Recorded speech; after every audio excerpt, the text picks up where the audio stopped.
this week was the schedule release event, which is fun. And I think what's fun about it is journalists having to predict each game right now. Baseball journalists don't have to do that. Basketball journalists don't have to do that. The schedule release isn't an event for those two sports, but it is in the NFL. And I think local journalists who cover the team are almost obligated to go through every freaking game and make a prediction in May and give an explanation, which is scary for us because we're going to be wrong. And when these games are actually played, some of these guys will be injured or it'll be different teams. It'll be trades and stuff. And fans can bring this back up on Twitter and make us look bad. So you're really putting ourselves out there. And I always look around and notice which guys do it and which guys don't. And this year, Matt Mayoko did it, which he always does it. Matt's great. And he picked the Niners to go 12-5. And he went through every game and explained which ones he thought they're going to win and which ones he thought they're going to lose, which is I just have the utmost respect for. And I was curious to see which ones we would agree on, which ones we would disagree on. He had the Niners losing to the Seahawks in Seattle, which I don't, but I get it. As I said, their defense should be much improved. Their secondary is great. They can do all the things that you have to do to slow down the Niners offense. Now, schematically and personnel, I just don't respect. I don't think much of Geno Smith. But the one game that me and Maddie really disagreed on was the Detroit game. And I think the Detroit game might be the most interesting game on the Niners schedule. It's week 17. It's Monday Night Football, and it's at Levi's. So it's just like a pure rematch of the NFC Championship game. Same venue, same teams. It's not in Detroit this time. And the last time these teams faced at Levi's, Detroit won by, the Niners won by 3. It was a 3-point win for the 49ers. Now, God love Maddie too. He had score predictions for the games. How you got to love that? He had the Niners beating the Lions by 10, week 17. And he explained it by saying he thinks the Lions are going to take a step back. So first of all, thank you, Matt, for saying all that and give me something to talk about. Second of all, I humbly, respectfully disagree about the Lions.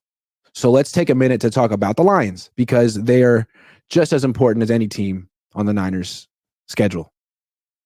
The Lions got better this offseason. I think objectively, their offense, they lost their guard, Jonah Jackson, who's good, and he went to the Rams. Good player, but he didn't even play in the NFC Championship game against the Niners. He missed a bunch of games last year. So other than him, they have the same offense, the Lions, which they had the third-ranked offense last year. Good offense. Good quarterback, not a great quarterback. On defense, they added 2 guys to their defensive line, Marcus Davenport on the end, DJ Reader in the middle, 2 good players. And then in the secondary, they traded for Carlton Davis, who's a good player, was with Tampa, won a championship. And they drafted Terrion Arnold in round 1, like one of the highest rated corners in the league. So clearly they watched what the Chiefs did, and they're trying to play man-to-man coverage when they can. And what's funny is if you remember why the Niners beat the Lions, what was the signature play? What did that game come down to? Brock Purdy's 50-yard heave that hit the Lions corner in the face and bounced to Ayuk. Great play by Ayuk, embarrassing play by the Lions corner. Do anyone remember what that corner's name was? Kendall Vilder. Kendall Vilder was his name, and he's no longer starting for the Lions. Their other starting corner was Cameron Sutton. So they figured it out. Now they have Carlton Davis, Terrion Arnold, Brian Branch at nickel, plus they have Emmanuel Mosley as their 4th corner, and they drafted a 5th corner in round 2. That's a way different team. Their defense is going to be much better because like the defenses who have given the Niners problems, they have no weaknesses in their secondary now, Detroit. 0 weaknesses in their secondary. So they can load the box, do the best they can to slow down McCaffrey, make his life tough, and then actually match up on the outside with Brandon Ayuk. They can do that now. And they have a really good offense. So I think the Lions are going to take a step forward this year. And I'm a Detroit Lions expert. Been watching them for a long time, know a whole lot about what they got going on over there. Maddie picked the Niners to go 12-5. I think everyone picked the Niners to go 12-5. I picked them to go 11-6. We all kind of basically agree about this team with shades of disagreement. But apparently Niner analysts and fans And people really disagree about their number one competition in the NFC, the Lions. So I'm guessing Matty thinks that there was a little bit of they were punching above their weight a little bit last year, and they're going to fall back. Maybe that's true. They're a team that goes for it on fourth down a lot. Maybe they go for it on fourth down a lot this year, and it doesn't work out, and they end up losing a lot of games because of that. But I don't think so. To me, they're a team with a great offensive line, two really good running backs, two really good wide receivers. Don't forget Jamison Williams. Amon-Ra St. Brown just got paid a ton of money. Jamison Williams has played 18 games in the NFL. He's really good. Really talented. We'll see if he puts it together, but he did put it together at the end of the last season and scored a touchdown against the Niners in the NFC Championship game. Plus, they have that tight end who's excellent in Sam Laporta. Their backup tight end, the Niners tried to sign him, couldn't get him.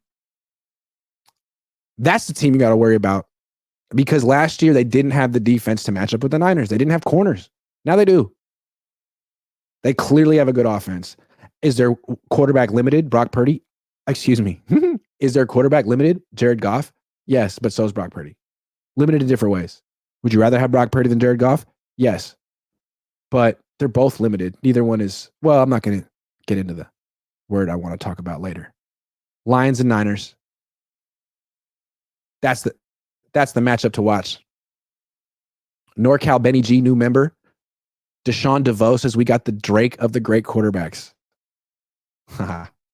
My real name says Harbaugh was a quarterback. Look at what he values. O-line. That's a good point. And Kyle was a wide receiver.